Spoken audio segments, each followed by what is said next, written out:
Coming to you live from the Interaction Media Studio in Morgantown. Welcome to Positively West Virginia. I'm your host, Jim Matuga. Today, we're going to visit with Dean Six. He's the general manager and vice president of Blenko Glass Company in Milton, West Virginia, right on the edge of Cabell County. But first, a little bit about our mission here at Positively West Virginia. Every week, we talk with West Virginia business leaders and share their success stories with people just like you in West Virginia and across the country. When we first started this podcast project back in 2017, one of the things we set out to do was to encourage and inspire our listeners with positive business stories from right here in the Mountain State. Today, we've produced more than 200 episodes, and Positively West Virginia is now a 501c3 nonprofit organization. You can learn more about our mission of promoting small business and entrepreneurship in West Virginia at positivelywv.com. You know, I get to see so many positive things happening in West Virginia business every day that a lot of people, quite frankly, never get to hear about. So our team at Interaction Media and Positively West Virginia are working to change that with this show so that people realize you don't have to leave West Virginia to find great business opportunities. They're right here in our state. We want to encourage people to stay here and build great companies and organizations right here in West Virginia. All of our guests are people who are actually getting that done day in and day out. I'm convinced we can all learn from their experiences and, most importantly, their stories. Once again, our guest today is Dean Six. Dean is the vice president and general manager of Blenko Glass Company in Milton, West Virginia. Dean, thank you so much for being on the show today. My pleasure. Absolutely. I'm excited to have you on the podcast to share your story this week. And I just to get to know a little bit more about Blenko. Of course, Blenko is an iconic West Virginia family-owned business of artisan glassmakers. For more than 100 years, they've produced vibrant, decorative, hand-blown glass using traditional methods. Dean Six graduated from WVU several times and has written numerous books, articles, and scholarly monographs. Published material and recognized work include WVU Published Guide to Art and Completed Architecture on WVU Campuses.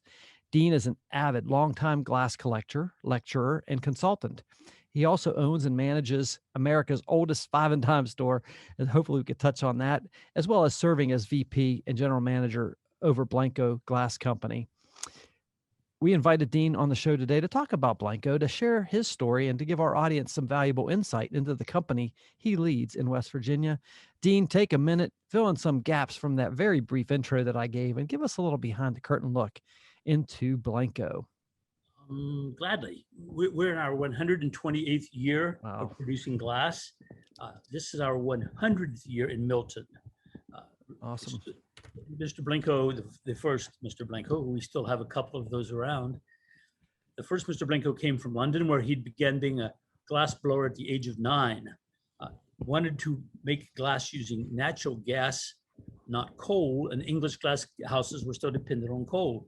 He came to America. He first went to Indiana, opened a glass company there. He opened in 1893. To historians, 1893 is known as the Panic of 1893. That pretty loosely translates into not a good year to start a business. That failed. He went back to England. He came again and tried again in Pennsylvania. That failed. He went back to England. He came again to Clarksburg, West Virginia. That was a success. And then he was told about cheap land and some great prices on gas, and that the railroad was offering land along the railroad in Milton. So Wow. In 1921, he moved from Clarksburg to Milton, West Virginia. Wow. That's an incredible story. That's a long view. Yeah, that's really super cool. And I think about, just one of the questions that pops into my brain right there is, why natural gas compared to coal? What's the difference? Is it a temperature thing or what? Coal has all the fumes and the things that gets me in trouble with saying any of this in West Virginia sometimes. It has all of those off gases and things that even if the smoke from the coal gets into where the glass is, it colors and changes the glass. So Gotcha. the cleaner the burning fuel source, the more pure and the more true the color of your glass will be. Yeah. Well, so Dean, how did you get started in the glass business? Talk a little bit about your journey. I wonder how many thousands of times I've had to laugh, smile, and tell this one. I grew up in rural West Virginia. In my part of the state, there is little or no coal. Yeah. Where is this at? Where? Ritchie County. Oh, the yeah, big, of course. Big town of Cairo, Yeah. or as people not from my part of the world say, Cairo, near North Bend State Park. In my community, there were 2 small glass factories. In my county, there were well over a dozen glass factories over time. So everybody I know was not a coal miner. When we came to West Virginia history and it was about coal history, it wasn't my story. It wasn't our story. So I started off kind of being curious about what our story really was. And then as a child, we picked up pop bottles. I'll make this as short as I can, but it's this is good. This is good stuff. We picked up pop bottles and they were worth 3 cents. Now, you're probably not old enough to remember that. I like the I do. Yeah. I like using that line a lot. They came in like 8 packs with a little cardboard carrier. Yes, they did. Yeah. When you took them back to the store to recycle them, to refill them, you got 3 cents per bottle. As a child, we got a small allowance, but you had to save your allowance toward a bicycle or a baseball glove. It was teaching us to be frugal. But that little bit of money when my mother went to the grocery was our childhood mad money. We could buy comic books, candy bars, 3 cents a piece. Doesn't add up real fast, but a comic book then was 15 cents. So it was reasonable. One time we took it in, there was a pop bottle. They said, "We don't want this, it's too old." Okay. Huh. My father said he had a friend who was collecting bottles. This would have been in the 1960s. And my father shared that bottle with him. And the man offered my dad $15 in the 60s. What? So wow. My little pre-entrepreneurial eyes realized that there were 3 cent pop bottles and $15 pop bottles. And I was done with the 3 cent ones. I wanted to go after the $15 pop bottles. Smart. Which, well, they weren't too easy to find, but that led all the men in my family, because it was a men's hobby in the 60s to collect bottles. Basically, you went out in the country someplace and scratched around in the leaves. That's how I got started. 1 bottle, then 5 bottles, then 50 bottles. And wow. Super cool. So it's been a lifelong passion, really, the whole idea of glass. 50 years plus now. Yes, sir. Well, Dean, I think about West Virginia. First of all, I think about Blenko, and I mentioned that it's an iconic West Virginia company, and it certainly is. And I think just that little history that you gave there is just, just touching on some of the uniqueness of this business. West Virginia has long been known for glass. All right. I mean, I'm sitting here in Morgantown, Star City, West Virginia. We had, Davis and Lynch Glass, Seneca Glass, Morgantown Glass Company. There's literally, how many glass companies have there been in West Virginia? 473. Wow. Incredible. How many here in the Morgantown area? Well, when I count them oddly by like Saberton, which had 4. Yeah. Star City had several, 17, I believe, without looking. Oh, gosh. And Morgantown proper, 20 some. Wow. So what, I mean, I guess the question I have is, because I don't know the history of this, but what makes West Virginia such a special place for glass? Is it, some kind of this, we're known for glass. How is that? That's really easy. There are a number of critical factors that established where glass was made. Yeah. Pittsburgh becomes the leading glass center in America as expansion goes westward, because you don't have to come over the mountains. You can put it on a boat in the Ohio River, and if the water is high enough before the dams, down the Ohio, up the Mississippi, up the Missouri, you can reach a major part of expanding Americas in the early and mid 1800s. Anytime you do something, I've always drawn parallels between glass factories and churches, and that both last a long time, are very successful, have a lot of impact on lives, but both are also seem to be subject to this. I think I can do this better than the present people are doing, so I will go down the road and open up my own. Walk through my home county, and you can see the Baptist churches built like every 20 years when someone who was the son of the previous year. And same with glass factories.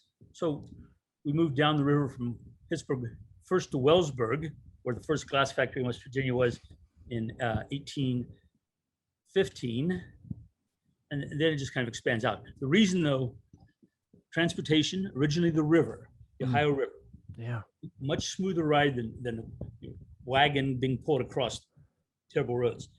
fuel, originally coal, but by the middle of the 1800s, we were experimenting with natural gas. And by 1890, natural gas is easily found in large parts of West Virginia.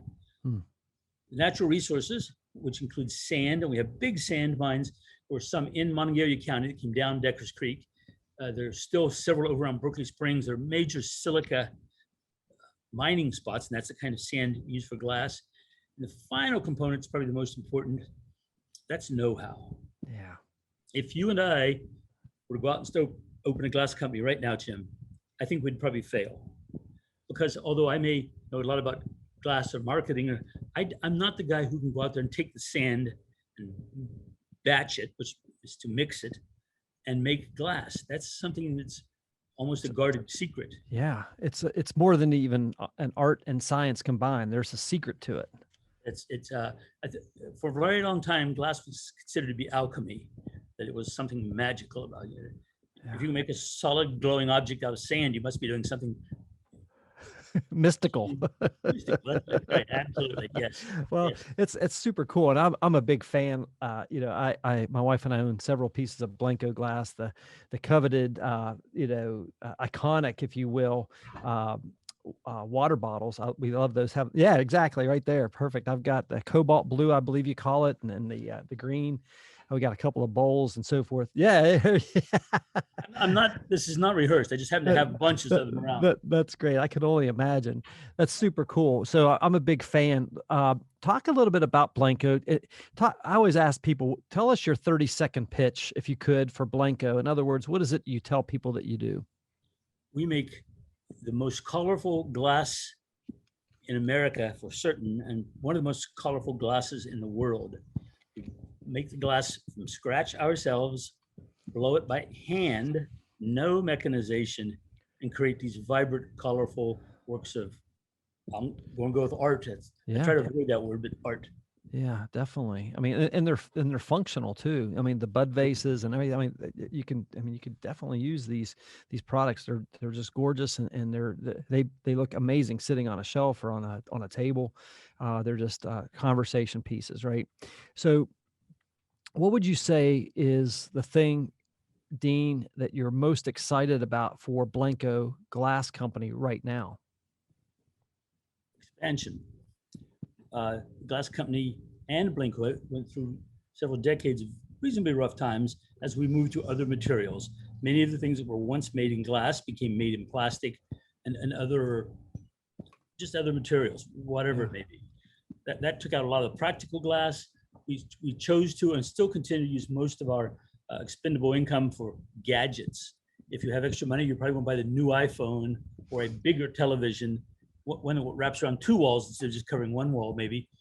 And that's where we put our money. In the 60s and 70s, during the height of the collecting phenomenon, a lot of people bought glass. They collected glass. Yeah. So we stepped away from that, which caused some problems in the industry. So between changing materials, changing in our lifestyles, it really hurt. We are one of 4 left in West Virginia now, one of them being the one you mentioned right near you, Davis Lynch, in Star City. Only 4 glass factories left out of 470 some. That's kind of scary. Yeah, it is scary. Change. Yeah. So I think about what you're saying, the first time that I can remember being drawn to glass is my family. When I was a young boy, we used to vacation up at Lake Erie in Pennsylvania, because I was born in just outside of Pittsburgh, Pennsylvania. You mentioned Pittsburgh. I was right on the Ohio River there in a little town called Hopewell, right in the middle of the steel industry back in the 70s. And we would go walking along the beach at Lake Erie there, and I would find all this, what they call sea glass. Of course, it was in a natural lake, but you've been to Lake Erie, or maybe you haven't, but it's like the ocean and big waves, and it tumbles that glass. And that sea glass was just so beautiful. It was all like buffed out and muted, and if you put it in water, it would kind of get that opacity back. And I was like, man, this is so pretty. But listening to you talk about the surge of plastic into our environment, who needs that? We got beautiful glass that could be containers and stuff like that that's renewable. If you break it, you could just it becomes sand again, or basically, right? I mean, over time, it starts as sand and becomes sand. One of my favorite lines to share with people, we have an on-site visitor center, which has a museum and a gift shop and all. And people, I hear them telling their children, be careful, don't break it, don't touch it. And I almost always, even though I probably shouldn't, I stick my nose into the family business and say, it's okay, because if you break it, we'll sweep it up, and in a few days, it will be back here on the shelf again as a different piece of glass. It's not like it's the end of that object. It's just going to be recreated and come right back. Ultimately, the very best recycling would be the piece broken on our site, because we're going to make it back into something post-haste. Wow, that's incredible. So is there a demand for recycled glass these days? I mean, what's that look like? That's tough. That's very tough. Yeah. We recycle our own glass, like the things off the floor. We sweep everything. We waste nothing. If something breaks, you just put it right back into raw materials. 50% of each melt is recycled. So 85% would be the sand and the dry chemicals to make new glass, but 15% would be recycled. But because we don't know the formulas that other people use for their glass, we can't mix it with our glass. Chances are it might be fine. Chances are you might buy something, get home, and it will blow up. And the problem would be the incompatibility of the different glass formulations. Yeah. Recycling is very touchy, but most of the bottles in the country and the world are very strictly regulated to make them as strong as they possibly can. They're very compatible. So for containers, for bottles, jars and stuff, it's much more likely to recycle it than it is for any kind of art glass or architectural glass. Very interesting. Dean, you mentioned the colorful nature of your glass. That's one of the things you're noted for, the artistry, but the colors. How do you get these vibrant colors? You don't have to give trade secrets, but generally, how do you get the coloring? Any trade secret there ever was ended about 1902, I think. My smart answer, for which my mother, sorry, Mom, would shake me, would be, I would tell you, go to Heinz Chapel in Pittsburgh, sit in the chapel, if you can get in when there's not a wedding, and look at those 30-some foot tall stained glass windows. Yeah. Every piece of that glass was made in Milton. All the windows in Heinz Chapel are from here. And that goes back to a connection between the family that made the glass, the Hunt family, and the Blenko family. But the glass was made originally by Blenko for its color. That was we weren't making utensils or practical or art glass. We're making flat glass to be used in stained glass windows. Wow. Predominantly churches, but other things as well. Victorian homes had a lot of it. Sure. So, but if you're wanting it to be that big, bold, bright statement, if you want people when they walk into your cathedral church chapel to feel awe-struck, it's got to be pretty daggone impressive. You know, It can't be just blue. It's got to be like bluest blue that God ever saw. It's in his house. He gets a really bright blue. So our formulations all date back to making them in very intense, highly saturated colors. But at some point, actually, the Great Depression, someone at Blenko said, hey, not building a lot of churches right now. We could make some vessels and some practical items, pitchers and vases and such. And that right about 1929, 1930 is when we branched out and started making consumer objects versus we still make flat glass for windows, for architects, all kinds of buildings all over the world. But we started with that concern about concentration for color. Each color has a different formula. Each color has a very small amount of chemicals in it that determines what it will be. So cobalt glass, not surprisingly, the dark blue you referenced, has cobalt in it. Wow. So it's not just called cobalt blue. There's actually cobalt in it. That's super cool. That's true. I love that. That's awesome. I love that. It's super amazing, actually. Each color we have has a formula. Each formula has basically a recipe card. We have about 1,300 cards to make 1,300 colors, give or take. Wow. Dean, you talked about how the business has changed over the 120 so years. Where are your customers today? What geographic region do you serve? Yes. Everywhere. We ship glass all over the world, particularly architectural glass. We have some pretty large customers in New Zealand, which is about as far away as I can tell you. Yeah. A lot to Europe. We certainly ship to collectors and to people for people as gifts. They have family in America who want to send them something American made. But most of our glass goes to the continental 48 states. About 1,400 Blenko representatives selling it in different places around the country. And the biggest concentration is probably in Texas, of all places. Really? It once was a country city. I guess it's just big by nature, but we have more dealers in Texas than anywhere else. Have you ever, this is kind of a random thing, but when I think about glass and art, I think of this guy named, I'm going to probably butcher his name, is Dale Chihuly. You did great. And yes, Dale is, I don't know. It's hard to say glass in America Without saying Chihuly, yes. I've been to his museum in Seattle. I don't know if you've ever been there or not, but it's an amazing place, and just and some of the work that he's done in glass, and I think because he's known kind of for that vibrant color as well, and so it's kind of neat to kind of understand a little bit now, just from my own personal perspective. It kind of gives me a little bit more respect for what you do, and thinking about how these vessels are made, and how the history of the company has kind of evolved. How many employees do you have there at Blenko? Well, as of today, 52. Wow, that's a big company.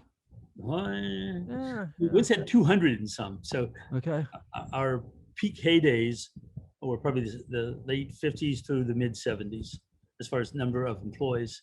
But again, the market for glass has just shifted so much. It's not the absolutely critical object that you had to have now. So it's changed a little. Yep. Dean, since you've been there at Blenko at the helm, running the company day to day, what's been your best business moment? That's such an easy answer, but I want to run away from it so much. Okay.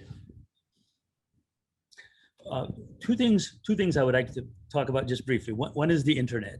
We historically had this network of people who represented Blenko Glass all over the country. Had reps in Los Angeles and Dallas and New York and around the country. Some of those were the grandchildren of people who had originally been the reps under like 3 generations of Blenko family members years ago. So long inherited positions. And then came the internet. And we know what that's done to brick and mortar stores. We have taken under our wing some, like one of them's 28, one of them's 35-year-old who understand that. One of our best moments has been our ability to go from wholesale, 2 boxes to Des Moines, versus direct to consumers.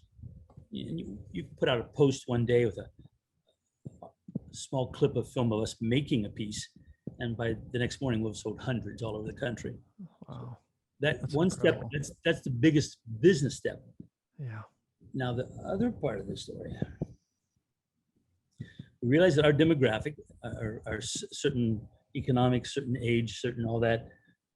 So we wanted to reach out to some other people, and long discussion led us to a word that I did not know. I did not know what a cryptid was.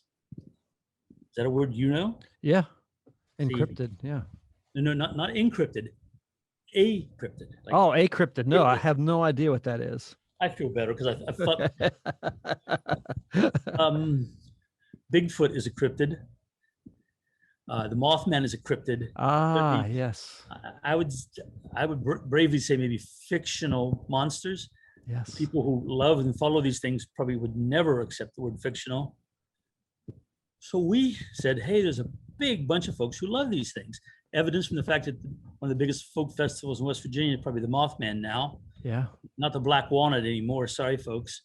But think about what that means as a change. We've gone from celebrating forest and food to monsters. But anyway, so we hired a young designer from Morgantown, up your way, yes. Elizabeth Pavlovic, a young lady who's a graphic artist. She designed for us a bottle that was the Flatwoods Monster. We made it for 2 weeks. 2 weeks. We made it for 2 weeks only. Order it now. We'll make one for you, and we're not going to make any more. It was $150, $180. It was not an inexpensive item at all. We sold over 800 of them Wow. all over the country, most not in West Virginia. Wow. So one of the great business moments for us has been realizing that there is a payoff for not following our traditional model. You know, we can make the most beautiful vase in the world, Oh, yeah. but who would ever have thought that a decanter with a stopper, bright red head and orange eyes would be our single best-selling item last year. 801 item is a lot, particularly at that price point. That's incredible. And it garnered you a pretty significant national story in the Washington Post, if I recall. That's exactly right. Just last month, I believe, right? May. Yes, sir. Absolutely, yes. That's incredible. Dean, I want to take a second just to mention the sponsors that we have for Positively West Virginia, and they include the State Journal, WVNews.com, and Interaction Media. The support we receive from these West Virginia companies allow us to highlight the incredible things happening throughout the great state of West Virginia. Our guest today is an awesome conversation with Dean Six. He's the GM and Vice President of Blenko Glass Company in Milton, West Virginia. Dean, I want to get right back into it. What's the vision for Blenko Glass long term? It's a complicated one, and it's changed a lot in the last few years. A significant part of that would be this playing with and playing into social media and using that to tell our story. Used to be we'd try to get into a Hallmark store in the mall in your hometown. Yeah. We still were very blessed to have some of those, particularly in West Virginia and our region, but not like we used to. Yeah. So this whole business of getting directly to people on the internet, and we can tell this elaborate story where we show you how we make it. Instead of just sending the piece to you, before you even think about buying it, it's like, oh, it takes 6 men, 20 minutes to make one of these things. And it's hot and you see them perspiring. We can make some hellaciously wonderful stories, visual stories and history stories and living history. So that is probably our, again, going back to that, playing into where the internet is taking the world, I think, willing or not. So that's a whole different market. We could not have sold Flatwoods Monsters were it not for the internet and the ability for people to tell their Facebook friends about it. So we have to factor that in. We are committed to teaching some young folks to be glassblowers. If you indulge me in this one, historically in Morgantown, if you worked at Seneca Glass, which was one of the big ones, and you needed a glass worker, you maybe just cross over the tracks, and that was Morgantown Glass, and you'd offer them 10 cents more an hour, and 2 or 3 of their best glass workers would jump ship and come to your side of the tracks. Yeah. Easy to get glass blowers. You can't do that today. Yeah. There's no one to go steal workers from. They have to be trained almost in-house, and it takes years to become a master glass blower. If we get someone from the Arctic Glass movement, the Chihuly School, they're used to taking an entire day to make 2 10-foot blades of grass. Really cool, but we don't have a market for 10-foot blades of grass, nor could we market them at a rate, making 2 a day with teams of 6 men. Exactly. So it's a place where we're having to train our own, which has always been part of it, but there was always that need. You just go down the road and to the next glass factory and buy away a couple of their guys, knowing that they're going to come back in a year and get you again. But it was a very fluid industry.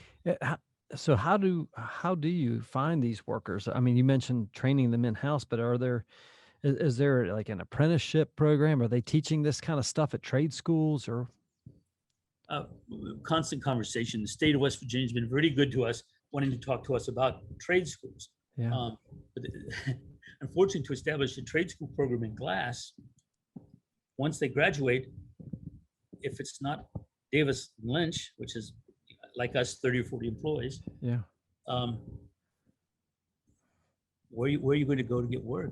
It's not like being a carpenter where you can go anywhere. Very limited demand. Training in-house mostly. I had a fellow on this podcast a couple of months ago who was a blacksmith, and he has a thriving business. The majority of his clientele are coming from the Washington, D.C. area, but it was kind of interesting. He's here in Preston County, just near nearby Morgantown.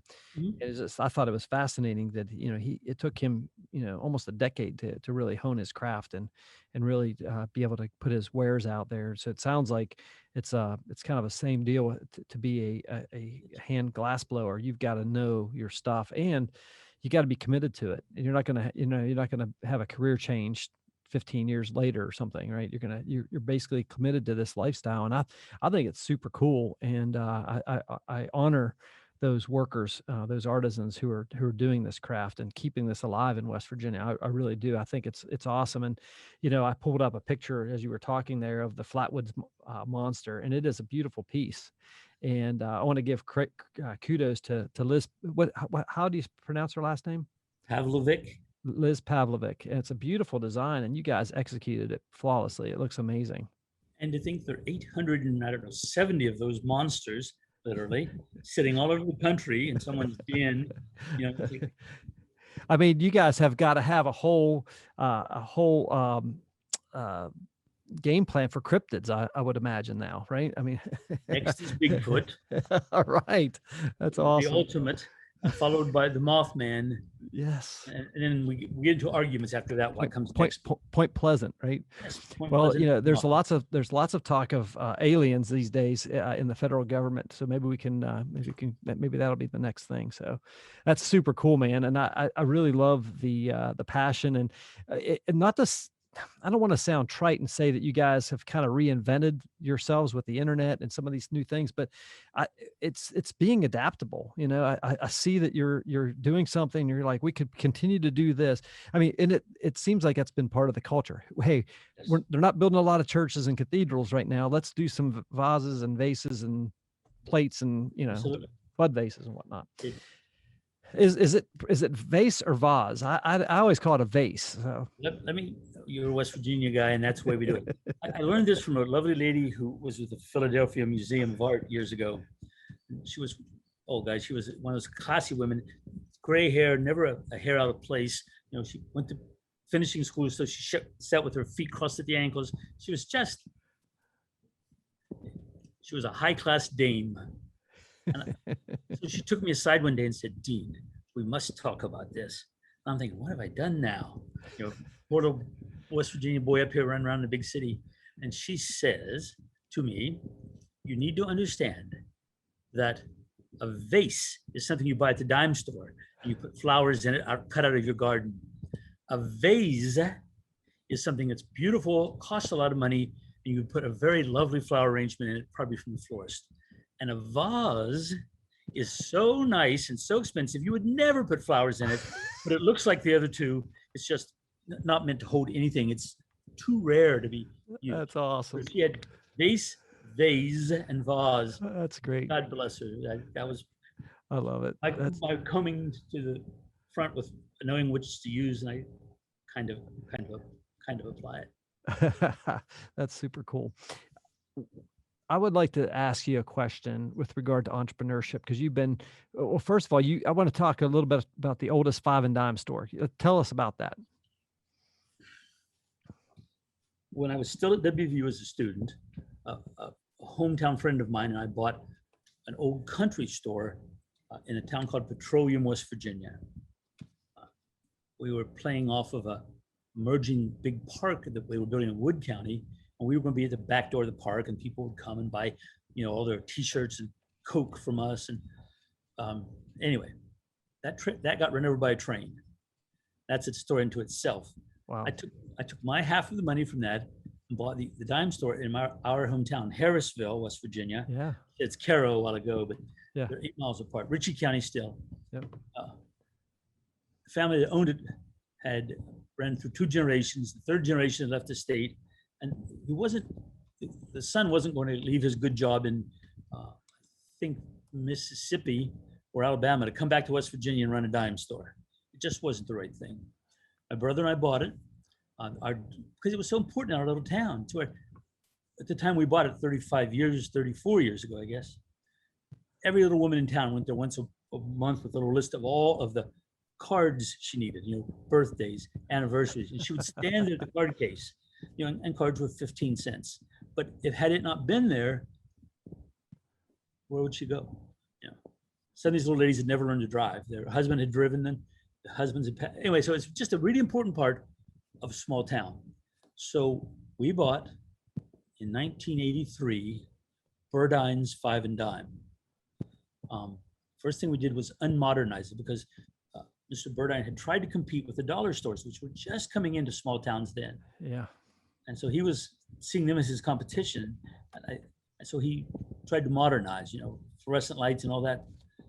We undid all that. We took the fluorescent lights out. We undid a lot of things. And we've been in business 35 years, 34 years since then, trying to be just a dime store.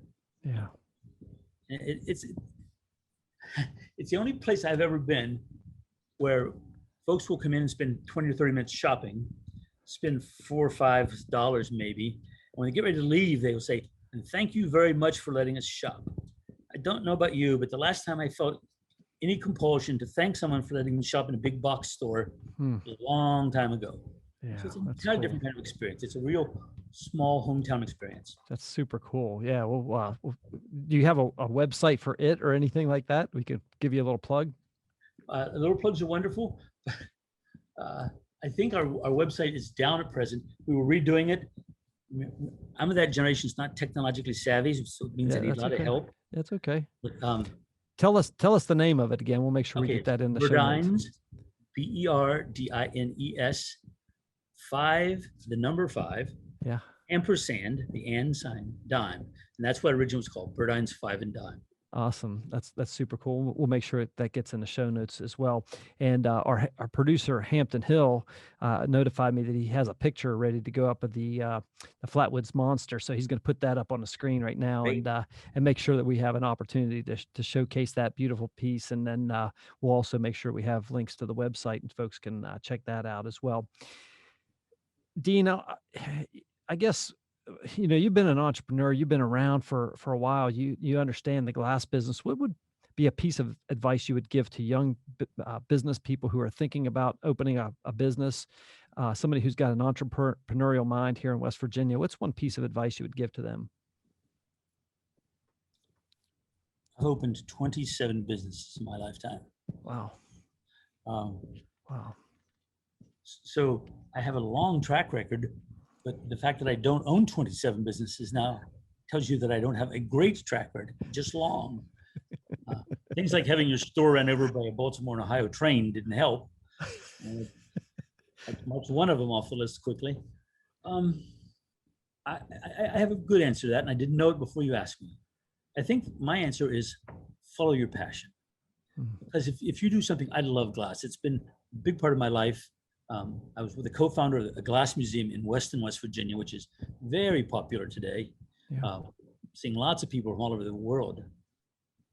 But glass is my passion, so it's easy for me to be excited. It's easy for me to relate to people and to get them excited about it. I feel the same way about the little stores in my hometown because I can stand there and tell stories like the ladies coming in to buy their gift cards. You can pass along so much of your community, which is important to me. But find your passion. Yeah. You're gonna be the best daggone miniature golf course in the East Coast if you are passionate about that. And if you're not, you're probably not going to make it. Yeah, and it's easier to find fulfillment in your work as well. And that definitely comes through just in the short time that I've gotten to know you here today. And I really appreciate that passion that you have for glass and keeping this iconic business moving forward, especially in the day and age where you've been able to adapt and take advantage of the internet and take advantage of cool things like the Flatwoods Monster. Yeah, the whole movement there. And I think that's super cool. And I'm just really happy for you and all the folks that you employ there at Blenko. What's one thing you do every day that you think contributes to your success? The last question was easy, the one about passion. This one's a little harder. The Blenko family still owns the company and has 128 years. And they talk about it being their other family.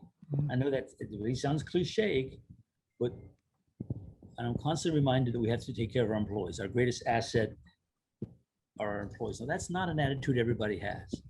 So I try every day I don't make it every day. I try to walk through the entire facility and check in on everybody, see how they're doing. If I want to act like, if we want to run the company like, if the Blenko family wants to say that we're a family, then you got to do it. You've got to really, how are you today? And, you know, I heard your mom was in the hospital last week. There's this, and at 50 some employees, we can do that. Yeah. GM can't do that probably, Yeah. but it works for us. I used to call that leadership by walking around, you know, and just being present and being with your people. And I think that's a great piece of advice, and really appreciate you sharing that. What's one book you'd recommend for aspiring business entrepreneurs? Ooh.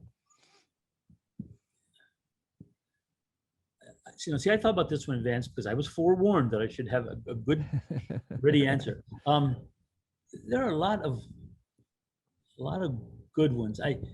There's one about Kaizen, an approach to structuring business, and friends of mine have insisted that I read it, and I was pretty impressed. It's kind of the philosophy that the management philosophy behind Amazon. So obviously it works for someone. Yeah.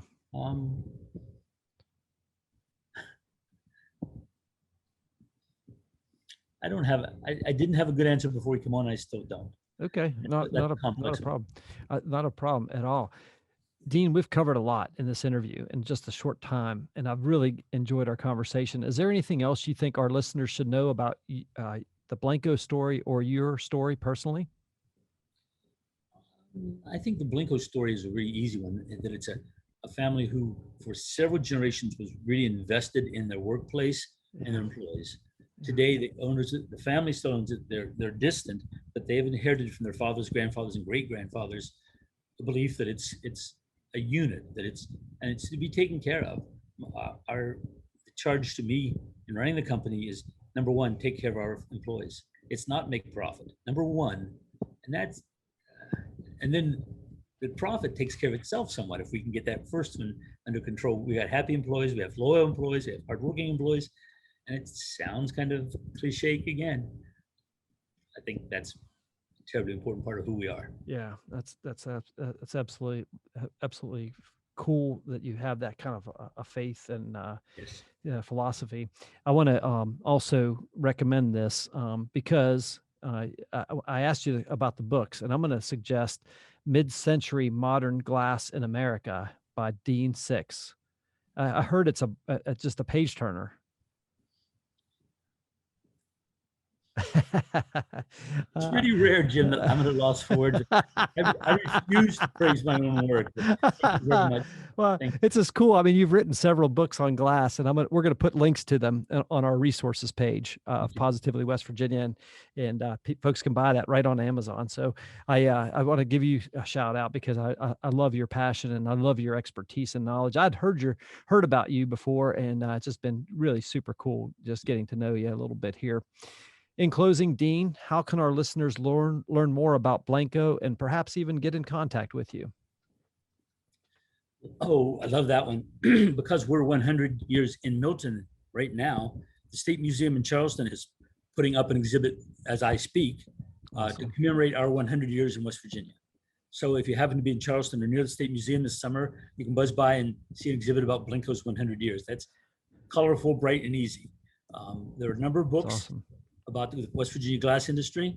I have my hand in some, and there are a number of others that are wonderful. And I think you may remember this. Used to be a little brochure that told you, visit the glass and pottery manufacturers of West Virginia. A little roadmap. No, there's almost no one left to do that to. But we're still here. We see school buses full of children, church buses full of seniors, while there still is a Blenko, and I hope there is for another 100 years. Yeah, me too. Come now, don't wait. Come see glass made. Come watch that hot liquid mass be shaped into a beautiful object that for a few moments is orange and you don't know what it is, and all of a sudden it becomes cobalt blue and takes on the shape. Come see the alchemy. We're still here, and you can watch it free. Incredible. I love it. Dean, it's been a real honor to have you on the podcast today. I think what you're doing is really, really special. And I just want to encourage you to keep up the great work. You've got a passion, you've got a lot of knowledge, and just a great heart. So thank you very much. Privilege. It's a privilege. Absolutely. Thank you. Well, folks, that's a wrap on another episode of Positively West Virginia. Positively West Virginia is brought to you by the State Journal, WVNews.com, and Interaction Media as we continue on our journey to help share positive stories of companies and people doing amazing things all across the Mountain State, just like my new friend, Dean Six of Blenko Glass Company. Our hope is that we in some way equipped you and inspired you with this business story. If you or someone you know would be a great guest on the show, drop us a line on our website, positivelywv.com. And of course, we appreciate your comments and encouragement and reviews. And you can also share these stories if you would like on your social media channels. And we appreciate you help us spread the word. And be sure to check out our weekly show, The Small Business Mastermind, every Friday from 11 a.m. to noon, where we bring a panel of business experts from around the state each week to help small business leaders win. Positively West Virginia is a 501c3 nonprofit organization. You can learn more about our mission of advancing small business and entrepreneurship in West Virginia at positively.wv.com. On behalf of our entire Positively West Virginia team, including our producer today, Mr. Hampton Hill, until next time, I'm your host, Jim Matuga. Stay positive, West Virginia.